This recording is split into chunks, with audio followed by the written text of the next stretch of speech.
اعوذ باللہ من الشیطان الرجیم بسم اللہ الرحمن الرحیم الحمد للہ الذی لا یبلغ مدحتہ القائلون ولا يحصي نعماءه العدون ولا يعدي حقه المجتهدون الذي ليس لصفته حد محدود ولا نعت موجود ولا وقت معدود ولا أجل ممدود فترى الخلائق بقدرته ونشر الرياح برحمته الصلاة والسلام على الرسول المسدد المصطفى الأمجد المحمود الأحمد سيدنا ومولانا ومولى الكونين جد الحسن والحسين معاني أبا القاسم محمد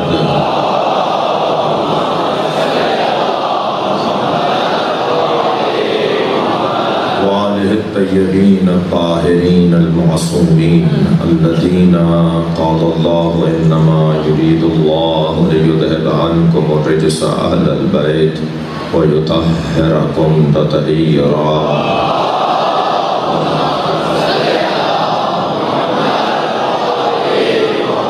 ولعنة الله على أعدائهم أجمعين من يوم عداوتهم إلى قيام يوم الدين أما بعد قال الحكيم في قرآن الكريم بسم الله الرحمن الرحيم هل أتى على الإنسان حين من الدهر لم يكن شيئا مذكورا إنا خلقنا الإنسان من نطفة أمشاج نبتليه فجعلناه سميعا بصيرا إنا هديناه السبيل إما شاكرا وإما كفورا صلوات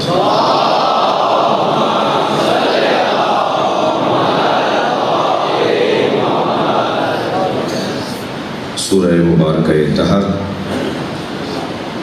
قرآن مجید کا ایک معروف مشہور سورہ، اس کا آغاز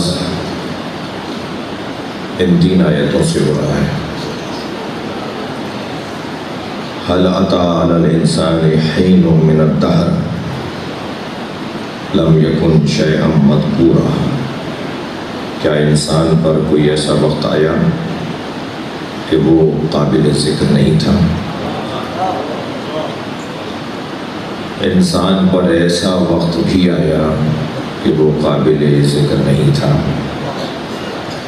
ایسا وقت بھی تھا کہ جب وقت تھا اور انسان نہیں تھا۔ ایسا کوئی وقت نہیں تھا کہ جب انسان قابل ذکر نہیں تھا۔ صلوات پڑھیں ذرا محمد۔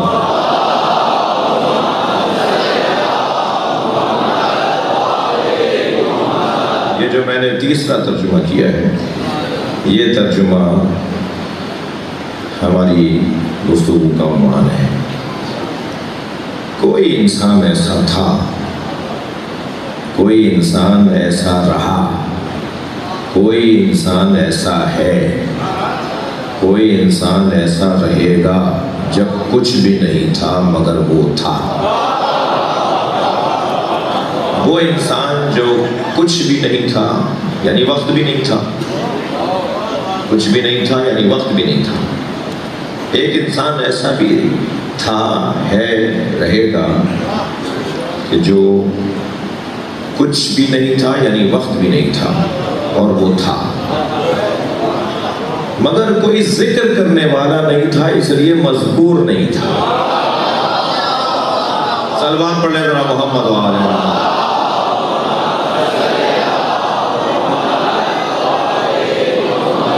ذاکر اور ہے، مذکور اور ہے۔ ذاکر ابھی میرے بھائی مہدی حسین پڑھ رہے تھے، ان سے پہلے مرثیہ ہوا، حدیث کے ساتھ وہی تلاوت قرآن نہیں ہوئی تو ہونا چاہیے۔ ہماری مجلسوں میں قرآن کی تلاوت سے مجلس کو شروع ہونا چاہیے۔ گزارش کروں گا بانیان مجلس سے کہ پہلے قرآن کی تلاوت ہو، پھر حدیث قصہ ہو، پھر سستانی اور پھر سلام اور پھر خطابت، پھر نوحہ خوانی، پھر سلام زیارت، اور پھر ماتمداری اور پھر سلام اور زیارت۔ ذاکر ذکر کرنے والا، مذکور جس کا ذکر کیا۔ قرآن یہ کہہ رہا ہے کہ انسان کوئی ایسا وقت تھا انسان پر کہ جب وہ قابل ذکر نہیں تھا، تو ہاں قابل ذکر اگر نہیں تھا، عمل تو کوئی انسان پہ ایسا وقت نہیں آیا، لیکن اگر وہ ترجمہ مانے تو انسان تھا مگر مذکور نہیں تھا، اس لیے کہ کوئی ذاکر نہیں تھا۔ ذاکر جب سے آئے ہیں وہ قابل ذکر ہوا ہے، یعنی وہ تھا مگر اس کی بات کرنے والا کوئی نہیں تھا، یا لفظ اور میں بدل کے کہوں کہ وہ مذکور نہیں تھا، خود ذاکر تھا، اللہ کا ذکر کرنے والا تھا، یعنی وہی تھا بس جو اللہ کا ذکر کرتا تھا۔ وہ ذاکر تو تھا، مذکور نہیں تھا، اور جب وہ مذکور ہوا تو جب اللہ نے اور چیزوں کو بنانا شروع کیا۔ اور یاد رہے کہ جتنا یہ انسان مذکور ہوگا، بھائی بڑی محنت کا جملہ عرض کر رہا ہوں، اس مفہوم میں ڈوب کر اتر باہر آیا ہوں تو بات کر رہا ہوں جی۔ یہ غوطہ، یہ جو سمندر ہے معرفت کی جو بحثیں ہیں، اس میں پہلے اترنا پڑتا ہے، پھر نکلنے والا ہی بتا سکتا ہے کہ کیا ہوا ہے۔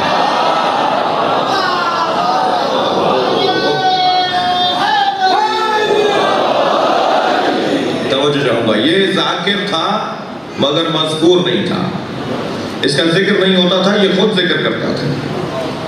اور یہ ہے جو اللہ پھر بعد میں ذکر کرے گا۔ کوئی ہے جو پہلے اللہ کا ذکر کرتا رہا، اب قیامت تک اللہ اس کا ذکر کرے گا۔ صلوات پڑھے محمد و آل محمد۔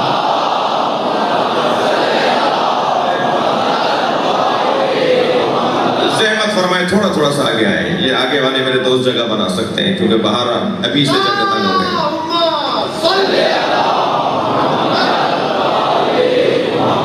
تھوڑا سا زحمت فرمائیے گا، ایک صلوات پڑھتے ہوئے کچھ آگے بڑھیں۔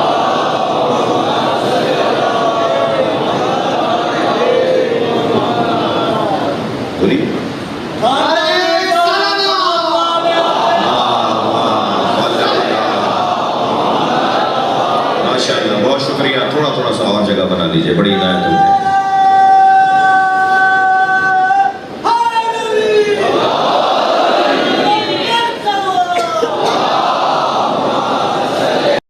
دیجئے بلندر صلوات کی صورت۔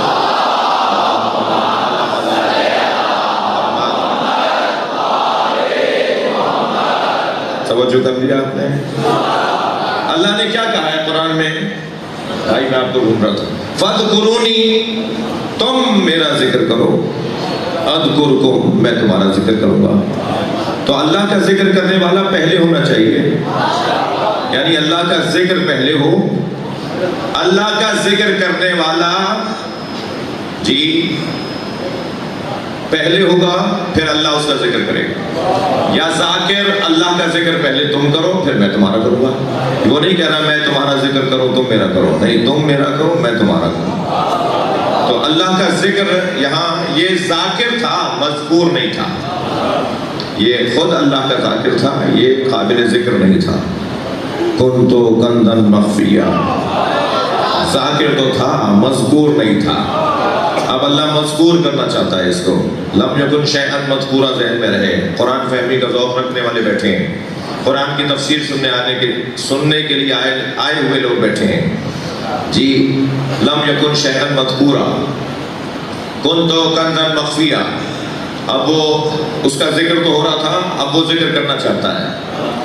میں چھپا ہوا خزانہ تھا، فَأَحْبَبْتُ أَنْ أُعْرَفَ، میں نے چاہا کہ میں پہچانا جاؤں، فَخَلَقْتُكَ يَا محمد، اے محمد میں نے تمہیں بنایا ہی اس لیے تاکہ میں پہچانا جاؤں۔ یعنی اب جتنا نبی کا ذکر ہوگا، اور کیا مطلب ہے؟ میں نے تمہیں اس لیے بنایا تاکہ میں پہچانا جاؤں جی۔ اس کا کیا مطلب ہے؟ اس کا مطلب یہ جتنا نبی کی بات کرو گے، میں چھپا ہوا، لطف لیجئے بھائی، میں چھپا ہوا خزانہ تھا، میں نے چاہا کہ میں پہچانا جاؤں، فَخَلَقْتُكَ يَا محمد، تو اے محمد میں نے تمہیں بنایا ہے۔ تو تمہیں بنایا کا کیا مطلب ہے؟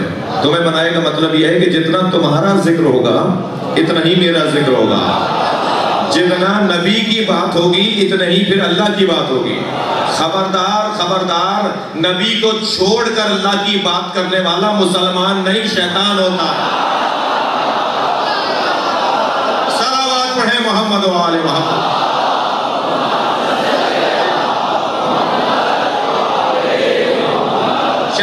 شیطان نے کیا کیا تھا؟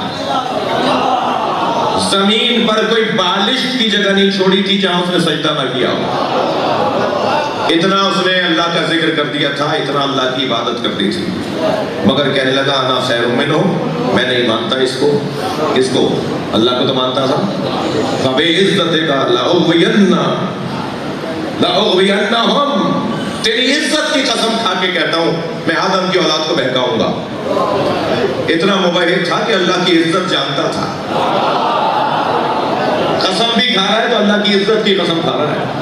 اتنا پکا مباحث تھا، کہنے لگا میں تیری عزت کی قسم کھاتا ہوں کہ آدم کی اولاد کو اور آدم کی نسل کو بہکاؤں گا۔ یہ اللہ کا منکر نہیں تھا، اللہ کے بنائے ہوئے کا منکر تھا۔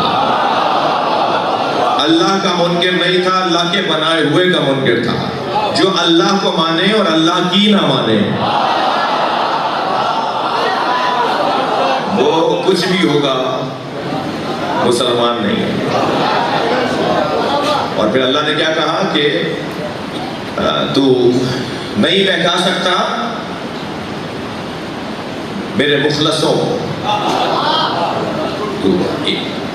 تو دیکھے گا، یہ سمجھے گا کہ ان کی نسل میں نبی آئے ہیں، علی آئے ہیں، کیونکہ ان کی نسل میں آئے تو سمجھے گا یہ بھی ان کی اولاد ہیں۔ میں ممبر پہ بیٹھ کے وہ بات نہیں کروں گا جو الجھن ڈال دے، اولاد ہیں حضرت آدم کی، مگر تو یہ سمجھے گا کہ یہ ان سے مفضول ہیں، آدم ان سے افضل ہے، انہیں نہیں بہکا سکے گا۔ تیرا بس کی، تیرا گزر ہی نہیں ہے اس گلی میں جہاں مصطفیٰ رہتے ہوں، تیرا گزر ہی نہیں ہے اس کوچے میں جہاں علی رہتے ہوں، لہذا میرے مخلصین کو نہیں بہکا سکتا۔ تو جو کر لے مگر علی کو نہیں بہکا سکتا، اور جو علی سے جڑ جائیں گے انہیں نہیں بہکا سکتا۔ یاد رہے بحث ہماری یہ ہے کہ انسان قابل ذکر نہیں تھا، انسان قابل ذکر نہیں تھا۔ قابل ذکر تو جب ہوگا کہ جب یہ ذکر کر لے گا، اس نے ذکر کر لیا، اب یہ قابل ذکر ہے۔ آپ کی دقت میرے ساتھ ہے بہت ہی، میں آج بھی جب غور کر رہا تھا اس مضمون پر تو سوچ رہا تھا کہ آپ کے لیے دعا کر رہا تھا کہ اللہ کرے میرا محترم مجمع میرے ساتھ رہے۔ عزیزان گرامی، انسان کی یہاں دو قسمیں بیان ہوئی، ایک وہ انسان جو کچھ نہیں تھا اور وہ تھا، ایک وہ انسان جس کے لیے اللہ نے کہا اِنَّا خَلَقْنَاهُ مِن نُطْفَةٍ أَمْشَاجٍ نَبْتَلِيهِ، ایک وہ انسان جو قابل ذکر اس لیے نہیں تھا کہ ذاکر کوئی نہیں تھا، کوئی تھا ہی نہیں، نہ زمین تھی، نہ آسمان تھا، نہ چرند تھے، نہ پرند تھے، کوئی ذکر کرنے والا ہی نہیں تھا، کوئی وجود ہی نہیں تھا جو ان کا ذکر کرتا۔ یہ ذاکر تھے، مذکور نہیں تھے، یہ تھے الحجت قبل الخلق وما الخلق وبعد الخلق۔ ہم ان کی بات کر رہے ہیں، میں کوئی بات بھی حدیث سے ہٹ کر نہیں کر رہا، یہ میں اپنی عقیدتوں کا زور نہیں لگا رہا، بلکہ تعلیمات اہل بیت کے مطابق بولنے کی کوشش کر رہا ہوں۔ الحجت قبل الخلق، حدیث سنا رہا ہوں نا آپ کو۔ حجت خدا وہ ہوتا ہے جو مخلوق سے پہلے ہو، مخلوق کے ساتھ ہو، سب ختم ہو جائیں گے اور وہ ہوگا، جسے وجہ اللہ کہا جاتا ہے۔ کُلُّ شَيْءٍ ہَالِكٌ إِلَّا وَجْهُ، ہر شے ہلاک ہو جائے گی، اللہ کا چہرہ ہلاک نہیں ہوگا۔ سب ختم ہو جائے گا، اللہ کا چہرہ ہلاک نہیں ہوگا۔ کُلُّ مَنْ عَلَيْهَا فَانٍ وَيَبْقَى وَجْهُ رَبِّكَ ذُو الْجَلَالِ وَالْإِكْرَامِ۔ دو آیتیں سنا دی میں نے آپ کو، کیا ایک آیت کافی نہیں تھی؟ بعض لوگ تو ایک ہی آیت لے کر تو کہتے ہیں صرف اللہ سے مدد مانگنی چاہیے، تو فضائل میں بھی ایک آیت کافی ہونی چاہیے۔ مگر نہیں، میں نے آپ کو 2 آیتیں سنائی ہیں. ایک تو قرآن کہہ رہا ہے کہ سورہ رحمان کے اندر کہ ہر شے فنا ہو جائے گی، اللہ کا چہرہ فنا نہیں ہوگا. کل من علیہا فان ویبقی وجہ ربک ذو الجلال والاکرام.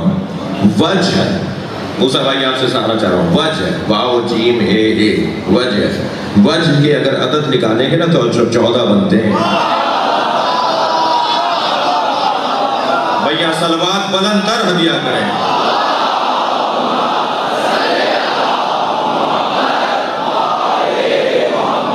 میں جو کہہ رہا ہوں وہی سمجھا جائے گا انشاءاللہ. یعنی سب ختم ہو جائے گا. اچھا وجہ کا کیا مطلب ہے؟ چہرے کا کیا مطلب ہے؟ چہرہ بغیر باڈی کے ہوتا ہے کیا؟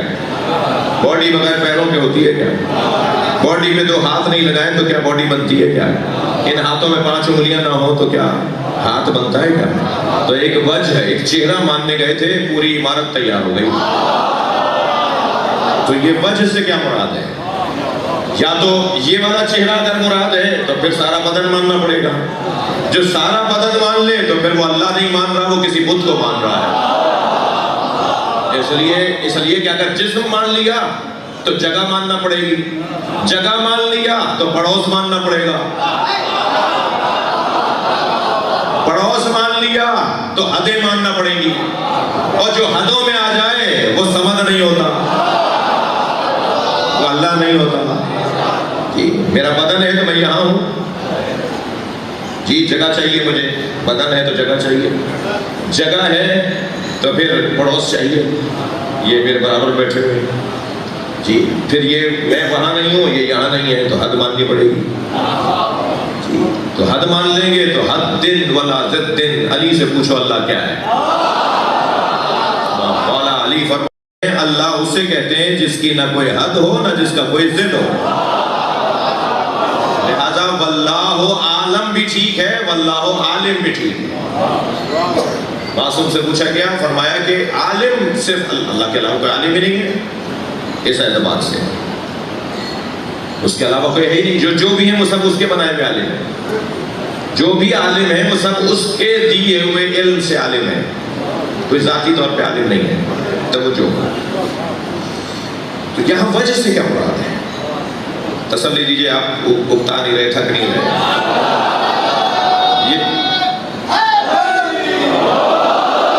وجہ سے مراد ذریعہ شناخت، سبب معرفت، وجہ معرفت. جی اللہ کہہ رہا نا کہ اے ابلیس تجھے اسے سجدہ کرنے سے تجھے کس نے روکا تھا؟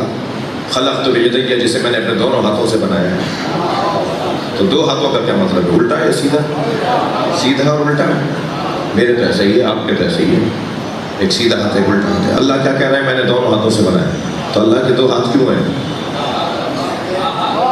2 ہاتھ استعارہ ہے مکمل طاقت کا. بھائی دونوں ہاتھوں سے اٹھاؤ، یعنی جب کوئی کام نہ ہو رہا ہو تو کسی بچے سے آپ کہتے ہیں بیٹا ایک ہاتھ سے بالٹی نہیں اٹھ رہی، دونوں ہاتھوں سے اٹھاؤ، یعنی پوری طاقت سے اٹھاؤ. اللہ اعلان کر رہا ہے کہ میں نے آدم کو مکمل قدرت سے بنایا ہے، ساری صلاحیتیں میں نے آدم کے اندر ڈالی ہیں. یہ 2 ہاتھوں کا فلسفہ ہے. ورنہ اللہ کے 2 ہاتھ، تو میرا تو الٹا ہے، سیدھا ہے. اچھا 2 ہاتھ ہیں تو مولا علی سے پوچھا گیا یا علی، اب اللہ کے بارے میں تو بھائی علی ہی بتائیں گے، خبردار کسی اور سے اللہ نہ سمجھنا. اگر علی اور نبی کے علاوہ اللہ سمجھنے کی کوشش کی تو ہاتھ پیروں والا اللہ ملے گا.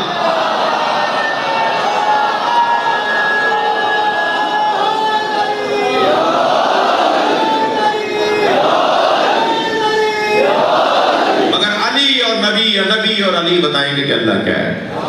تو مولا علی سے پوچھا گیا کہ اللہ کے 2 ہاتھوں کا کیا فلسفہ ہے؟ تو مولا علی نے فرمایا کلتا الیدین یمین. تم یہ 2 ہاتھ جو سن رہے ہو قرآن میں، اللہ کے دونوں ہاتھ سیدھے. بھائی تھک رہے ہیں آپ، میرا ایک الٹا ہے ایک سیدھا ہے، آپ کے یہاں بھی ایسا ہی ہے. اللہ کے بھی 2 ہاتھ ہیں.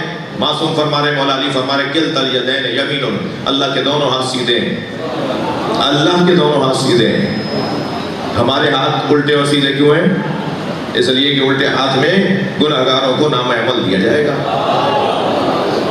ہم میں سے کوئی ہو سکتا ہے جو گناہگار ہو؟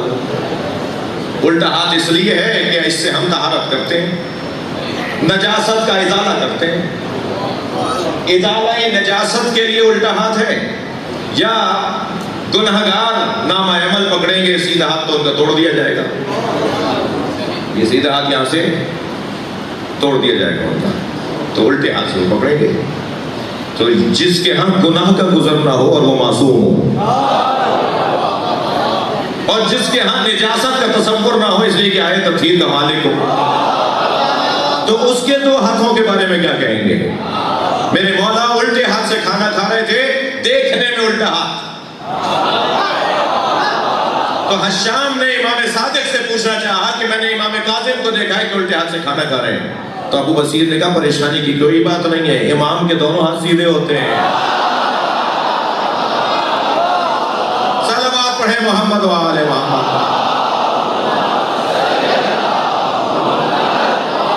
بھائی مولائیوں کا مجمع ہے، یہ بات میں پہلے کر چکا ہوں، مجھے پتا ہے مولائیوں کا مجمع ہے، ایک جملہ ہدیہ کر رہا ہوں۔ آیت اللہ جوادی عملی کہتے ہیں میں نے اپنے استاد سے پوچھا کہ معصومین کے دونوں ہاتھ سیدھے ہوتے ہیں، اس کا فلسفہ کیا ہے؟ توجہ۔ تو انہوں نے فلسفہ بیان کرنے کے بعد کہا سنو، ائمہ کے دونوں ہاتھ، اہل بیت کے دونوں ہاتھ سیدھے ہوتے ہیں، اور اہل بیت کے دشمنوں کے دونوں ہاتھ الٹے ہوتے ہیں۔ ان سے خیر ہی خیر صادر ہوتا ہے، ان سے شر ہی شر صادر ہوتا ہے۔ صلوات پڑھیں محمد وآل محمد۔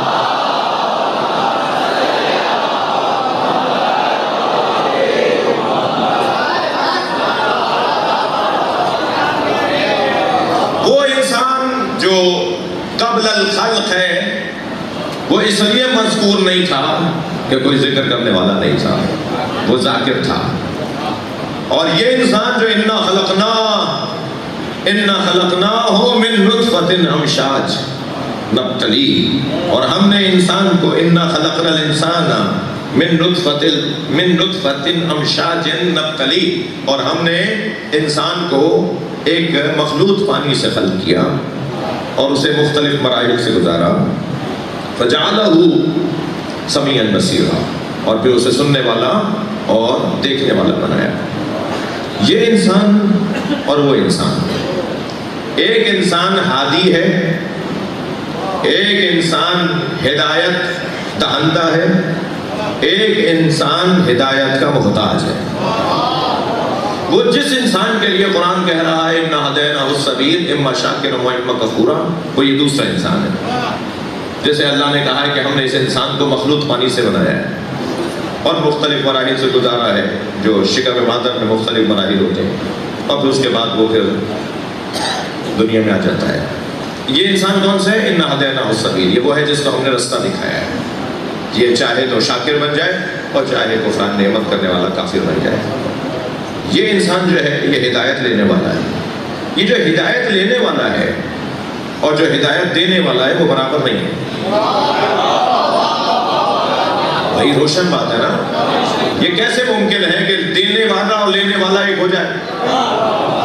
دینے والا دینے والا ہے، لینے والا لینے والا ہے۔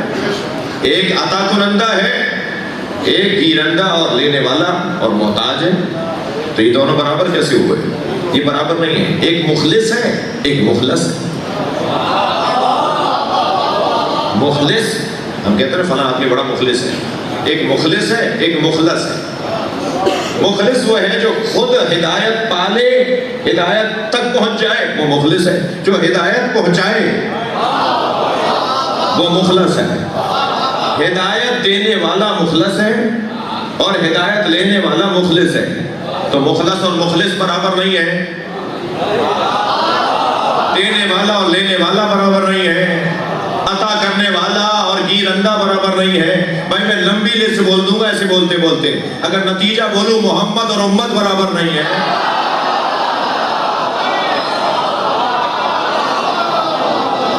کیسے برابر ہے؟ میں نے سرکار کا نام لیا ہے، مل کر صلوات ہدیہ کریں گے۔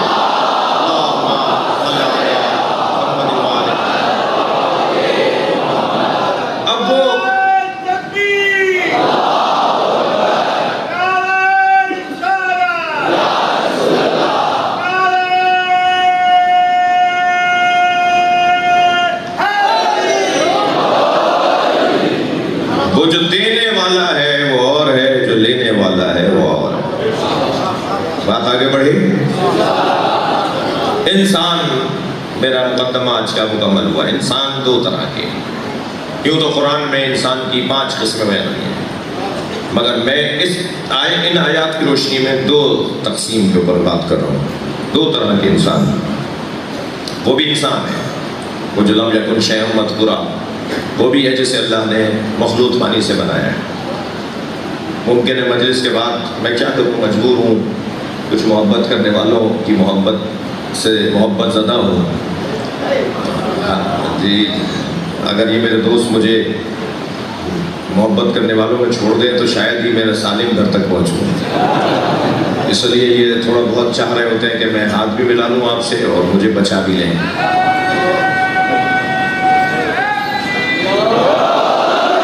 ایک دفعہ گردن کھینچ دی ایک چاہنے والے نے، اور ایک دفعہ بازو کھینچ دیا ایک چاہنے والے نے۔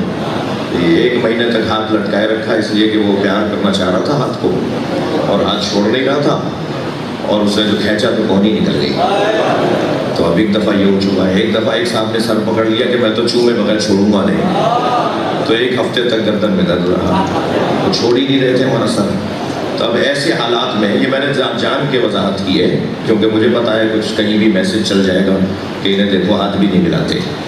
میں تو آپ کا نوکر ہوں، واللہ میں آپ کا نوکر ہوں، میں امام حسین کے چاہنے والا ہوں، آپ سب کے لیے۔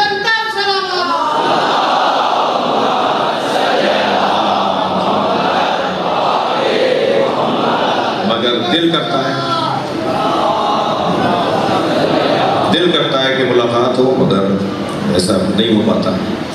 تو کہنا یہ چاہ رہا ہوں کہ یہ جو 2 طرح کے انسان ہے نا، یہ ایک انسان وہ کہ جسے اللہ نے سب سے پہلے بنایا ہے، اس انسان کو ہم انسان ہی نہیں، انسان کامل بھی نہیں کہیں گے، وہ انسان اکمل ہے۔ جی اس سے بڑا کوئی انسان نہیں ہے۔ انسان تو ہم کہیں گے انہیں، انسان کہیں گے اس لیے کہ قرآن نے انسان کہا ہے، مگر انسان کیسا انسان؟ جو انسان اکمل، انسان کامل اور انسان اکمل۔ ان بچوں کے لیے جملہ کہہ دوں، انسان کامل اور انسان اکمل کا فرق وہی ہے جو مالک اشتر اور علی کا فرق ہے۔ انسان کامل اور انسان اکمل کا وہی فرق ہے جو سلمان اور نبی کا فرق ہے۔ انسان کامل اور انسان اکمل کا وہی فرق ہے جو شہدائے کربلا اور حسین ابن علی کا فرق ہے۔ ایک انسان اکمل ہے، ایک انسان کامل ہے۔ ایک انسان کامل بنانے والا ہے، ایک وہ ہے جسے اللہ نے کامل بنا کر بھیجا ہے۔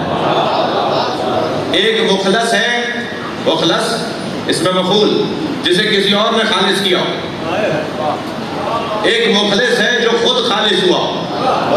وہ جو خود خالص ہوا ہے نا، وہ کہیں نہ کہیں غلطی کر سکتا ہے۔ توجہ چاہوں گا اس منزل پر۔ مثلا آپ مجھے سننے آئے ہیں، ہو سکتا ہے میں کوئی ایسی بات کر دوں جو نہیں تھی صحیح اور بچہ لے کے چلا جائے، تو اسے خالص کرنے والا اگر میں ہوں تو میں بھی تو خالص ہوا ہوں نا، کسی نے کیا ہے۔ اگر ہوں میں بھی تو مخلص ہوں، یہ بھی مخلص ہے، بہت ہوگا تو میں بھی مخلص، آپ بھی مخلص۔ مگر ہمیں کسی نے اچھا بنایا ہے، جس نے اچھا بنایا ہے۔ ہم تو 1400 سال بعد آئے ہیں، حدیثوں اور کتابوں کے ذریعے اور علماء اور خطباء اور ذاکرین اور فقہاء کے ذریعے سے ہم نے دین سمجھے، تو ہم مخلص تو ہو سکتے ہیں مگر خطا کار ہو سکتے ہیں، غلطی پر ہو سکتے ہیں۔ ممکن ہے کہیں ہم غلط سمجھے بیٹھے ہوں، ایک مدت کے بعد احساس ہو کہ یہ بات ہم نے غلط سمجھی تھی۔ تو مخلص وہ ہے جس نے خود کو خالص کیا ہو، جی، اور مخلص وہ ہے جسے اللہ نے خالص کیا ہو۔ یعنی ہم شاگرد ہیں اہل بیت کے، اور اہل بیت شاگرد ہیں اللہ کے۔ تلامذ اللہ، معصوم فرماتے ہیں یہ اللہ کے شاگرد ہیں جنہوں نے اللہ سے پڑھا ہے۔ کچھ اسکول اور مکتب جا کے پڑھتے ہیں، کچھ اسکولوں جا کر کچھ حصولی علم کے طالب علم ہوتے ہیں، کچھ حضوری علم کے طالب علم ہوتے ہیں۔ کچھ جاتے ہیں تو انہیں علم ملتا ہے، کچھ کو علم میں اتارا جاتا ہے۔ راسخون فی العلم، جنہیں اللہ نے علم میں اتارا ہو۔ کچھ کا علم سے پیار نہیں ہوتا، بہت محنت کریں تو پیار ہو جاتا ہے، کالج یونیورسٹی مدرسے کے عادی اور شوقین ہو جاتے ہیں جی، مگر بھائی 6 کلاسیں ہوئی 8 کلاسیں ہوئی تھک گئے، اب ذرا چھٹی ہو جائے تو 4 دن کی تو اچھا ہے۔ یہ جو کبھی علم میں ہے اور کبھی علم میں نہیں ہے وہ اور ہے، اور وہ اور ہیں جو علم کے بغیر ہوں تو ان کی زندگی نہیں۔ السمک فی الماء، مچھلی پانی میں، مچھلی پانی میں ہے تو ہے ورنہ مردہ ہے، پانی سے نکالے تو مردہ ہے۔ یہ جو قرآن نے کہا ہے نا وَالرَّاسِخُونَ فِي الْعِلْمِ وَمَا يَعْلَمُ تَأْوِيلَهُ إِلَّا اللَّهُ وَالرَّاسِخُونَ فِي الْعِلْمِ، قرآن کی تعویل کو کوئی نہیں جانتا سوائے اللہ کے اور وہ جنہیں علم میں اتارا ہے۔ اہل بیت علم میں رہتے ہیں، یعنی ان کا ایک لمحہ بھی بغیر علم کے نہیں ہے، بغیر علم کے ان کا ایک لمحہ بھی نہیں۔ وہ اور ہیں، وہ اور ہیں کہ جو کبھی کبھی ہفتے میں ایک مجلس کر لی، 4 بات کام کی مل گئی، کالج چلے گئے، یونیورسٹی چلے گئے، 4 باتیں استاد سے سمجھ میں آ گئی، کبھی کبھی پڑھنے والے، اور جو مسلسل علم میں ہوں، علم کے اندر ہوں، وہ اور ہیں۔ تو مخلص اور مخلص کا فرق، انسان قبل الحجہ قبل الخلق اور خلق اور ہے، یہ جو خلق سے پہلے اور ہیں، جو خلق ہے وہ اور ہے، ٹھیک ہے، واقع روشن ہے۔ تو یہ 2 طرح کے انسان ہو گئے۔ اب یہ جو پہلا والا انسان ہے اس کی بات کریں تو اہل بیت کی بات ہوگی، اور اگر دوسرے انسان کی بات کریں تو ہماری بات ہوگی۔ تو مجلس میں ان کی بات کر کے ہم اپنی بات کرنا چاہتے ہیں۔ مجلس کا فلسفہ یہ ہے کہ دسترخوان ان کے نام کا لگا ہوا ہو مگر استفادہ کرنے والے ہم ہوں، یعنی مخلصوں کے دروازے پر آ جائیں تاکہ ہم مخلص ہو جائیں جی۔ تو اب مجلس میں دونوں کی باتیں ہونی ہیں، ان کے ذکر کے تصدق سے ہم اپنے آپ کو کچھ ان کے قرب میں لانا چاہتے ہیں جی، ہم ان کے قریب آنا چاہتے ہیں، ہم ان سے پیار کا اظہار کرنا چاہتے ہیں، وہ ہماری طرف توجہ کر لیں، یہی مطلب اور مقصد ہے، یہی مطلب ہے۔ تو پہلے والا جو انسان ہے جسے قرآن کی پہلی آیت میں بیان کیا ہے، سورہ دہر کی پہلی آیت میں، جو میں آپ کے سامنے بیان کر چکا ہوں، اور جو دوسرا انسان ہے، اس انسان اور اس انسان کو اگر میں طالب علمانہ لہجے میں، معارف اور مفاہیم کے لہجے میں نام سے تعبیر کروں تو اس انسان کو جو لم یکن شیئا مذکورا والا پہلا انسان، انسان اکمل مخلص، اسے قرآن نے محکم کہا ہے، اور جو دوسرا انسان ہے جو مخلص ہے اسے انسان نے متشابہ کہا ہے جی۔ آیت پڑھ دیتا ہوں سورہ مبارکہ میں، آل عمران کی آیت، ارشاد ہو رہا ہے هو الذی انزل علیک الکتاب، وہ اللہ جس نے حبیب آپ پر کتاب کو نازل کیا،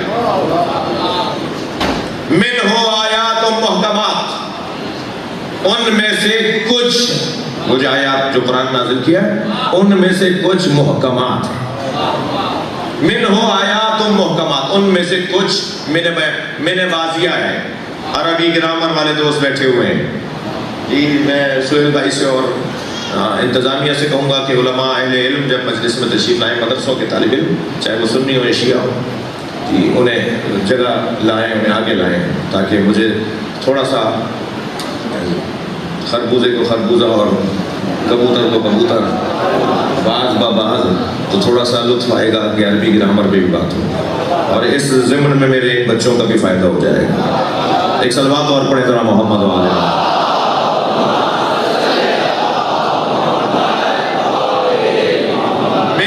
میں بازیہ ہے، ان میں سے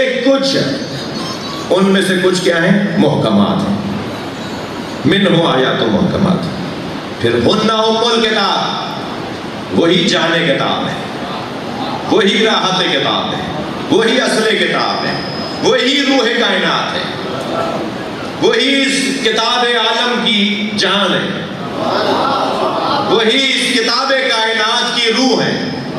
وہ سانس لے رہے ہیں تو کائنات سانس لے رہی ہے. وہ وہی صبح ہے جو سانس لیتی ہے تو دن نکلتا ہے. وَالصُّبْحِ إِذَا تَنَفَّسَ. جو قرآن کہہ رہا ہے نا، وہ صبح جب سانس لیتی ہے تو صبح کیسے سانس لیتی ہے؟ صبح کا کیا مطلب ہے سانس لینے کا؟ وَالصُّبْحِ إِذَا تَنَفَّسَ. قسم ہے اس صبح کی جب وہ سانس لیتی ہے. وہ صبح کون سی ہے؟ وہ صبح کون سی ہے؟ صحیح تلفظ ہے صبح. ہم اردو میں صبح کہتے ہیں. وہ صبح کون سی ہے جو سانس لے تو پھر دن نکلتا ہے؟ وہ امام زمانہ ہے.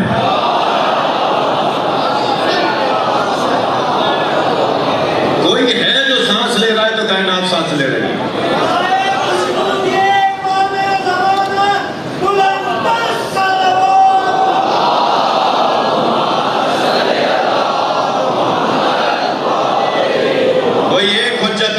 کوئی آیات محکمات میں سے کوئی ایک آیت محکمہ ہے جس کی وجہ سے ساری کائنات زندہ ہے. میں ایک جملہ کہتا ہوں، اپنی عقیدت بھرا جملہ کہتا ہوں، آپ کو ہدیہ کر رہا ہوں. میں اپنے لیے کہہ دیتا ہوں، میں زندہ ہوں اس پر مجھے شک ہونا چاہیے، مگر حسین زندہ ہے اس پہ یقین ہونا چاہیے.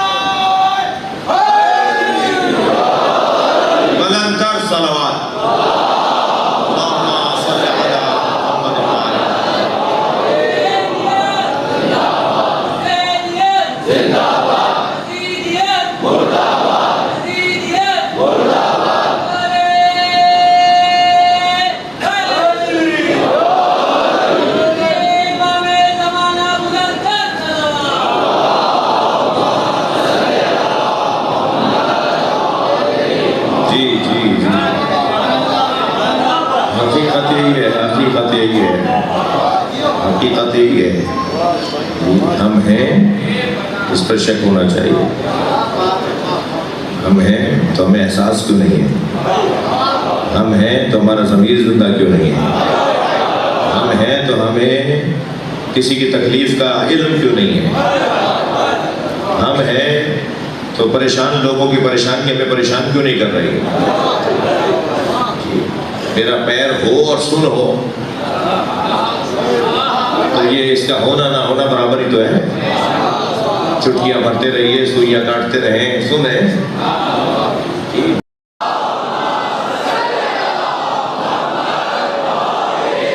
حضرت عبداللہ شاہ غازی کا مزار ہر اس کا ہے جو ان کو چاہتا ہے. تم جسے چاہتے ہو وہاں دبا دیتے ہو. مجھے نہیں معلوم کہ وہاں کس نے کیا کیا تھا، مگر ایف آئی آر کاٹنے کا جس نے بھی مشورہ دیا ہے، میں بڑے اطمینان سے کہہ رہا ہوں سمجھدار نہیں ہے. جس افسر نے بھی مشورہ دیا ہے ایف آئی آر کاٹنے کا، وہ سمجھدار افسر نہیں ہے. ویسے بھی اہل بیت کے دشمنوں کو سمجھ ہوتی بھی نہیں.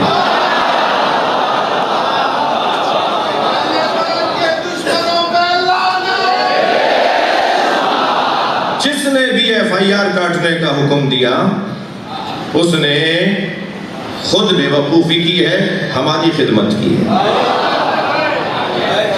اب تم نے مزار بند کر دیا نا، یہ کہہ کر کہ جی فساد ہوا ہے، مسئلہ ہوا ہے.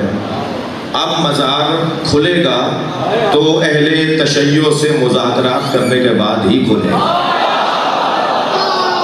لبیک یا حسین.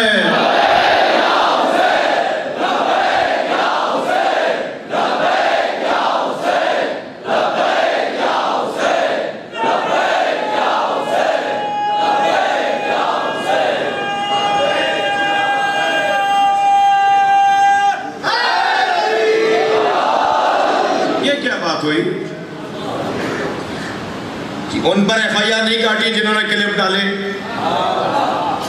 کہ مزار پر کی تحفظ کریں گے ہم اور مزار کو بچائیں گے. تم نے خود مارا اور تم بچاؤ گے؟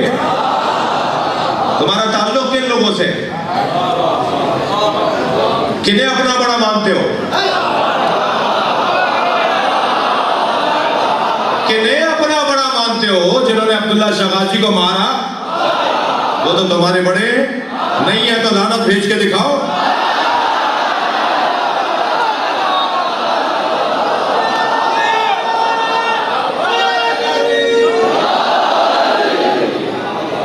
یہ کسی کی ملکیت نہیں ہے۔ اہل بیت کا روشن دروازہ پاکستان میں حضرت عبداللہ اشتر رضوان اللہ تعالی علیہ المعروف حضرت عبداللہ شاہ غازی رحمت اللہ علیہ السلام۔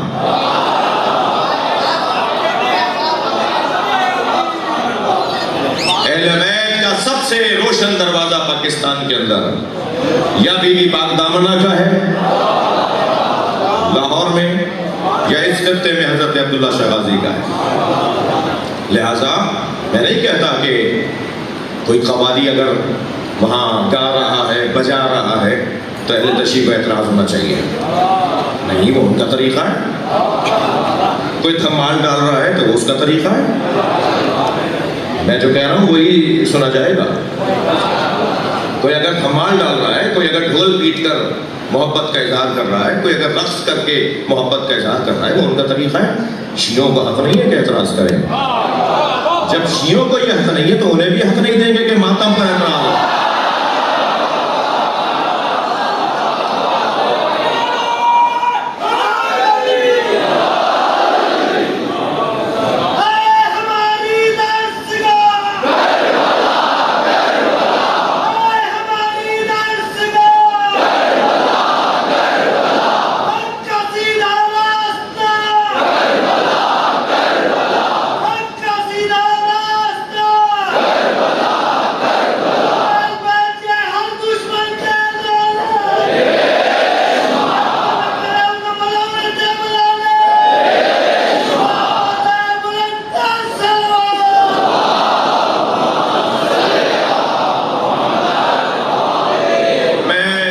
سندھ سے مطالبہ کرتا ہوں کہ فی الفور میٹنگ کال کریں، برادران عزیزان اہل سنت کو بلائیں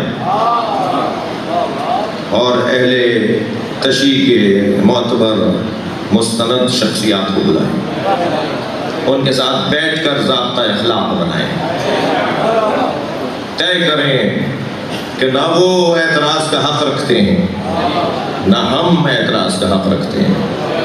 محبت ماروں کی جگہ ہے،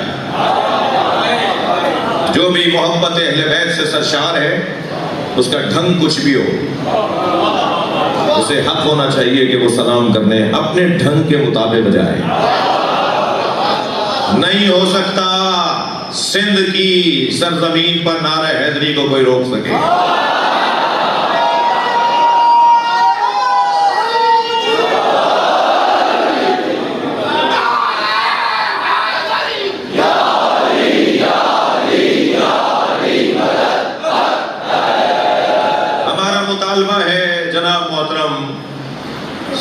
وزیر اعلیٰ سندھ سے کہ وہ جلد سے جلد مذاکرہ طلب کریں، میٹنگ طلب کریں، خود بلائیں۔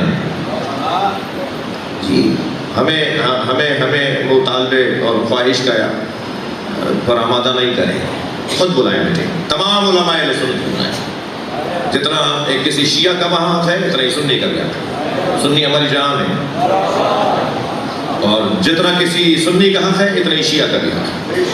آپ کوئی جگہ دے دیجئے ماتم کرنے کی، افسوس کی بات نہیں ہے اس پورے خطے میں، یعنی آدھے ملک کی سربراہی جناب عبداللہ شاہ غازی کر رہے ہیں، آدھے ملک کی سربراہی بی بی پاک دامن کر رہے ہیں۔ بی بی پاک دامن کے مزار پہ تو ماتمی حلقے پہنچتے ہیں، اور حضرت عبداللہ شاہ غازی کے مزار پر، وہ بھی سندھ میں، وہ بھی قلندر کی زمین پر، وہ بھی شاہ لطیف کی زمین پر، یہاں شب عاشور مزار بند کر دیا جاتا ہے، یہاں روز عاشور مزار کھڑے ہو کر سلام کرتا ہوں صاحب، وہاں تو جا کر قبر کو بوسہ دے کر آ جائے، سلام کر دیا جائے۔ جن لوگوں نے قانون ہاتھ میں لیا میں ان کی حمایت نہیں کروں گا، آپ سے بھی کہوں گا پورا کلپ نشر کرنا، میری آدھی بات نشر نہیں کرنا. ہم ان کی حمایت ہرگز نہیں کریں گے جنہوں نے قانون ہاتھ میں لیا، مگر یہ بات بھی درست نہیں ہے کہ وہاں پرسے کی اجازت نہ ہو. یہ تو سن 48 میں جب پہلی مرتبہ کراچی میں عزاداری کا جلوس نکلا تو کیونکہ حضرت کا مزار سمندر میں تھا اس لیے حسینیہ ایرانیات پہ جا کے جلوس ختم ہوا. سن 60 کے بعد وہاں سے پانی اترنا شروع ہوا اور پھر مزار اب شہر میں آ گیا یا خشکی پر آ گیا، پانی پیچھے ہو گیا. ورنہ اگر اس وقت میں یہی کیفیت ہوتی جو آج ہے تو یہ سارے جلوس پرسہ دینے کے لیے، پورا جلوس پرسہ دینے کے لیے مولا حسین کے بیٹے کے پاس جاتا ہے. حضرت قاسم کا پرسہ حضرت حسن مصنع کا پرسہ، حضرت زینب کا پرسہ، ان کے بیٹے حضرت عبداللہ اشتر عبداللہ شاہ غازی کو ہی دیا جائے گا. یہ صاحب عزا ہیں اس علاقے میں.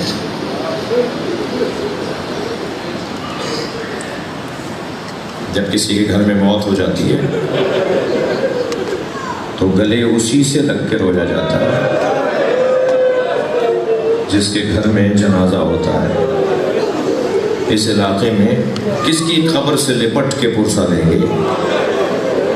حضرت عبداللہ شاہ غازی کو ہیں، کیوں روک رہے ہیں؟ نہیں ہوگی ان کی مراد پوری.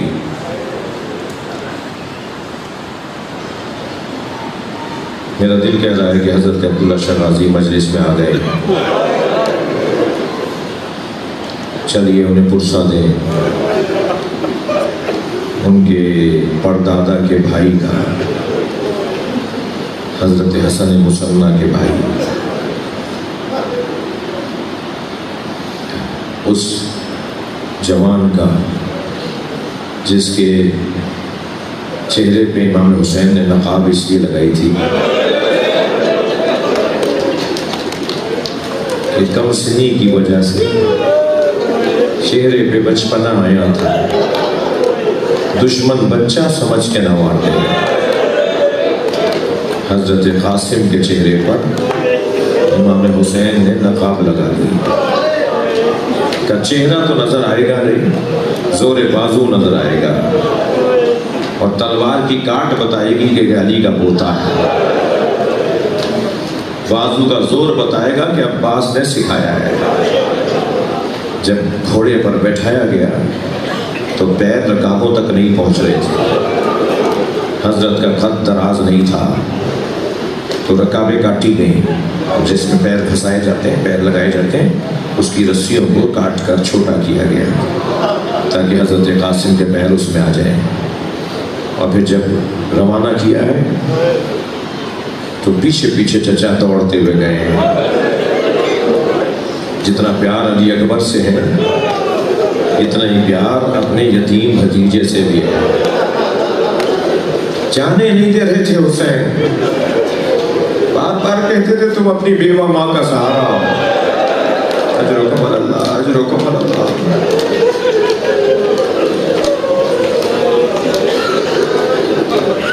لوٹا دیتے تھے، قاسم خیمے میں جاؤ، اور حضرت قاسم سے چلے جاتے تھے. جب کئی مرتبہ حسین نے لوٹایا تو اتنا مشکل وقت لگا حضرت ام فروا کو. کبھی ایسا نہیں ہوا کہ حسین سے کچھ کہنا پڑا ہو، ہمیشہ ہماری خواہشات کو پورا کیا، ہمیشہ ہمارا خیال رکھا. یہ کتنی مشکل گھڑی ہے، حسین بات نہیں مان رہے، حسین بات نہیں مان رہے. بار بار لوٹا دیتے ہیں، قاسم جاؤ اپنی اماں کے پاس جاؤ، جاؤ اپنی ماں کے پاس جاؤ. اس سے زیادہ مشکل وقت جناب ام فروا میں نہیں آیا تھا. اور امام حسن نے فرمایا تھا جب مشکل ترین گھڑی آئے تو میری یہ تحریر کھول کے دیکھ لینا، فوراً یاد آیا کہ میرے مالک نے، میرے شوہر نے مجھے اس وقت کے لیے کچھ لکھ کے دیا تھا۔ صندوقچے سے وہ تحریر نکالی، اسے کھولا تو وہ خط تھا امام حسین کے نام، اور اس میں جو لکھا ہوا تھا وہ حسین نے پڑھا تو حسین رو دیے۔ اجرکم اللہ، اجرکم اللہ۔ خوشی جناب ام فروا اپنے بچے کا ہاتھ پکڑ کر آ گئے، امام حسین کو خط دیا، امام نے کھول کر دیکھا تو بھائی کی تحریر تھی۔ کون بھائی؟ کون بھائی؟ غریب بھائی۔ امام حسن جیسی تو غربت کسی امام کی نہیں۔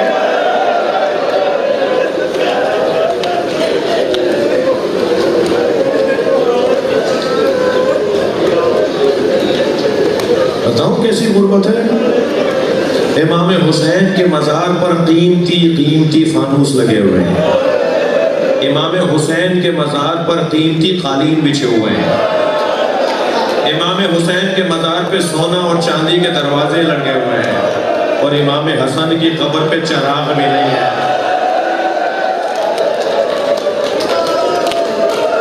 صاحبان بھی نہیں ہیں۔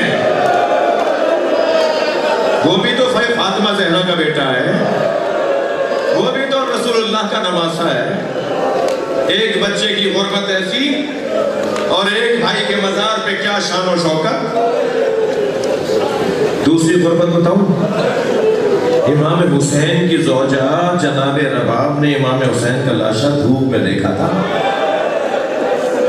اور جب شمر اور خولی تازیانے اٹھانے لگے تو جناب سید سجاد نے فرمایا اماں بابا کا لاشا چھوڑ دیجئے۔ تو مڑ کر دیکھا، اٹھی اور مڑ کر دیکھ کر کہا میرے باجی میں کچھ نہیں کر سکی، میں آپ کے کوئی کام نہیں آ سکی، ایک وعدہ کر کے جاتی ہوں جب تک زندہ رہوں گی کبھی سائے میں نہیں بیٹھوں گی۔ جناب ام فروا جب تک زندہ رہی کبھی سائے میں نہیں بیٹھی، روزانہ دھوپ میں بیٹھتی ہے، دھوپ ڈھل جاتی ہے تو وہاں سے اٹھ کر وہاں آ جاتی ہے جہاں دھوپ آ جاتی ہے، دھوپ میں بیٹھ کر کبھی امام حسین کو یاد کرتی ہے تو مرثیہ لکھتی ہے، کبھی حضرت علی اصغر کو یاد کرتی ہے تو مرثیہ لکھتی ہے۔ مرثیہ ہیں جناب رباب کے۔ ایک دن علی اصغر کا مرثیہ لکھ رہی تھی، لکھتے لکھتے ایک شعر نظم کیا جس کا مفہوم یہ تھا، علی اصغر میں نے بہت بچے دیکھے جن کا دودھ چھڑایا جاتا ہے تو لاڈ اٹھایا جاتا ہے، میں نے بہت بچے دیکھے جن کا دودھ چھڑایا جاتا ہے، ماں سے انہیں علیحدہ کیا جاتا ہے تو ان کا لاڈ اٹھایا جاتا ہے، میں نے تجھ جیسا بچہ نہیں دیکھا جس کا تیر سے دودھ چھڑایا گیا۔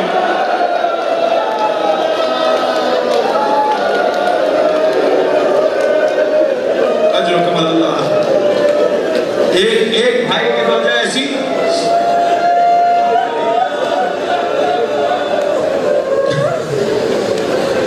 ابو حمزہ صومالی کہتے ہیں کہ میں واقعہ کربلا کے بعد امام سجاد سے سوالات پوچھنے، علم لینے، اپنی معرفت بڑھانے کے لیے امام کے گھر آیا۔ کنیز نے مجھے صحن خانہ سے گزار کر حضرت کے حجرے میں پہنچایا۔ جب میں جا رہا تھا تو میں نے دیکھا صحن میں ایک بی بی برقع پہنے دھوپ میں بیٹھی ہے۔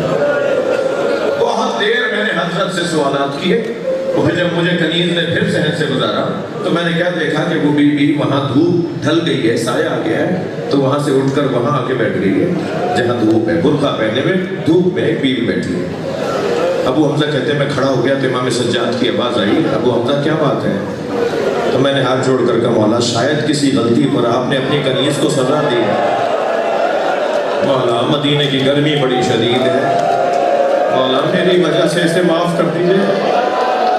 امام کی آنکھوں میں آنسو آ گئے، ابو حمزہ میری ماں رباب ہے، میرے بابا سے وعدہ کر کے آئی، رونے والوں جملہ کہوں، ایک بھائی کی زوجہ ایسی با وفا اور ایک بھائی کی زوجہ ایسی کہ حالت روزے کی حالت میں افطار میں زہر کھے رہی ہے، زہر کھلا رہی ہے، امام حسن کی زوجہ نے امام حسن کو زہر دیا. کیا غربت ہے امام حسن کی؟ جب ایک گھونٹ لیا نا حضرت نے، گلاس واپس رکھ دیا، کاسہ واپس رکھ دیا، تو جودہ بنت اشس کہنے لگی اور لیجئے. امام نے اس کے چہرے کو دیکھ کے کہا تیری مراد ایک گھونٹ سے پوری ہو جائے گی، تیری مراد ایک گھونٹ سے پوری ہو جائے گی، تو جو چاہتی ہے وہ ہو جائے گا. تو مجھے مارنا چاہتی ہے، میں کچھ دیر کا مہمان ہوں. امام کو قے آنے لگی، روزے سے تھے، خالی پیٹ تھے اور زہر سے افطار کروایا. امام کو قے آئی، تش لایا گیا تو امام کے جگر کے ٹکڑے باہر آئے، جگر کٹ کٹ کے ٹکڑے باہر آ رہے تھے. اسی امام حسین نے تش تھما ہوا ہے، امام حسن کے جگر کے ٹکڑے باہر آ رہے ہیں، امام حسین بھائی نے تشت اٹھایا ہوا ہے.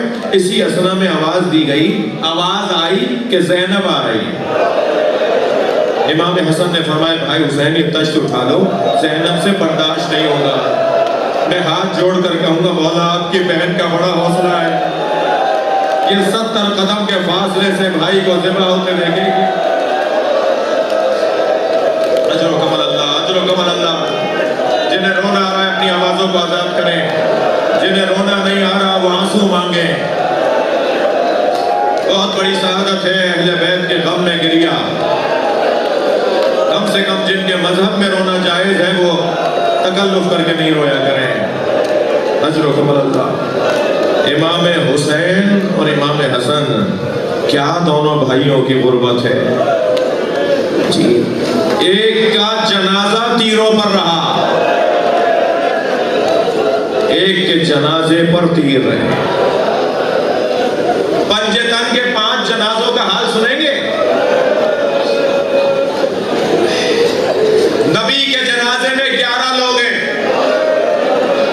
اتنی بڑی امت، نبی کے جنازے میں 11 لوگ. اعتراض ہوا علی نے ہمارا انتظار نہیں کیا. مولا علی نے خطبہ دیا میں کسی کا محتاج نہیں تھا. غسل و کفن اور دفن گھر والوں کا کام ہوتا ہے. میں نے نبی کو غسل و کفن دیا اور قبر کے حوالے کر دیا. میں کسی کا انتظار کرتا، مجھے ضرورت نہیں تھی. امت نے اعتراض کیا کہ علی نے ہمیں، اہل بیت نے ہمیں نبی کے جنازے میں شریک نہیں کیا. اس گھر میں 75 یا 95 دن بعد دوسرا جنازہ ہوا. وہ جناب زہرا کا جنازہ ہے. رو رہے ہیں نا، 6 لوگ ہیں سیدہ کے جنازہ ہے. اجر و کمال اللہ، اجر و کمال اللہ. اللہ کسی غم میں نہ رلائے سوائے غم اہل بیت ہے. اسی بیان پر اپنا خطاب مکمل کروں گا. جناب زہرا کے جنازے میں 6 لوگ ہیں. بڑا اعتراض ہوا، رات کو دفنا دیا، ہمیں نہیں بلایا. بڑا اعتراض ہوا امت کو. اس گھر میں تیسرا جنازہ مولا علی کا جنازہ ہے. اہل سنت کے مطابق 2 لوگوں نے جنازہ اٹھایا. ہمارے شہر کا کوئی معتبر مر جائے ہمارا شہر بند ہو جاتا ہے. ہمارے ملک کا بڑا آدمی کوئی مر جائے پرچم سرنگوں ہو جاتا ہے. پورے ملک میں سوگ منایا جاتا ہے. کائنات کا سب سے بڑا انسان، بعد از نبی سب سے بڑا وجود، وہ نبی کے بعد مولا علی کا وجود ہے. ان کے جنازے میں 2 لوگ ہیں. حسنین جنازہ پیچھے سے اٹھا رہے ہیں، آگے سے جنازہ خود اٹھ رہا ہے. کیا ہوا تھا؟ مولا کے جنازے میں لوگ کیوں نہیں ہیں؟ پھر اعتراض ہوا امت کو کہ اہل بیت نے ہمیں علی کے جنازے پہ نہیں بلایا. 3 جنازے بغیر امت کے اٹھائے اہل بیت نے. امت کو اعتراض ہوتا رہا. پہلا جنازہ تھا امام حسن کا جو امت کے کاندھوں پہ دیا. امت نے اتنے تیر مارے، اجر و کمال اللہ، اجر و کمال اللہ. امت نے اتنے تیر مارے کہ بہنیں بھائی کے جنازے سے تیر نکالتی رہ گئیں. 5ویں جنازے کا حال سنیں گے.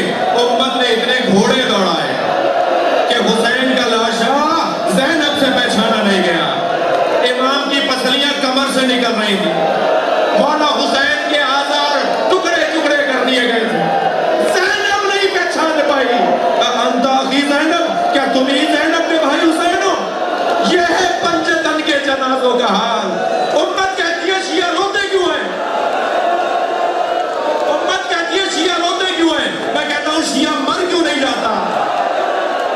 حسین کے جنازے پہ گھوڑے دوڑانے، زینب کے سر سے چادر اتارنے، نبی زادیوں کو بازاروں میں لے گئے، شیعہ مرتا کیوں نہیں ہے؟ رونا بہت کم عبادت ہے۔ اللہ لعنت اللہ